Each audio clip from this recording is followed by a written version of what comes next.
मग त्याच्यानंतर कांदा टाकणार आपण.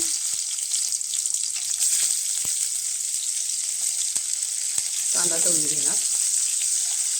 याच्यामध्ये आपण टाकणार आहे कट केलेली हिरवी मिरची, उकळून घेतलेले वाटाणे, कढीपत्ता आणि कांद्याची कट केलेली पात.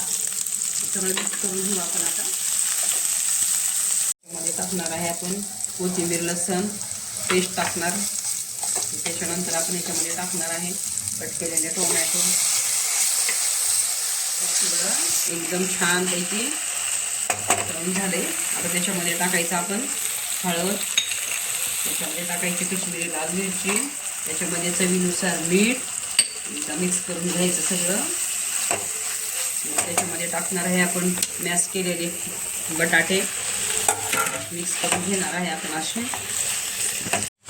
मॅश केलेले बटाटे टाकले आपण ह्याच्यामध्ये. आता हे सगळं मिक्स करून घेतले आपण. आता ह्याच्यामध्ये थोडंसं पाणी टाकायचं आपण आणि आता ह्याला थोडं झाकून ठेवायचं 5 मिनिट. यामध्ये आता आपण टाकणार आहे पावभाजी मसाला. भाजी तयार झालेली आहे पावभाजी.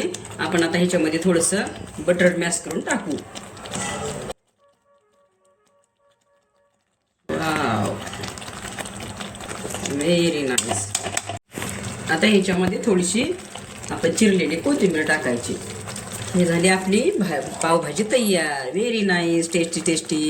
हे बटर टाकले आपण. याच्यामध्ये आपण आता हे असे रोस्ट करून घेणार आहे. आता आपली पावभाजी तयार झालेली आहे. एकदम टेस्टी टेस्टी, छान. कलर पण खूप छान आलेला आहे.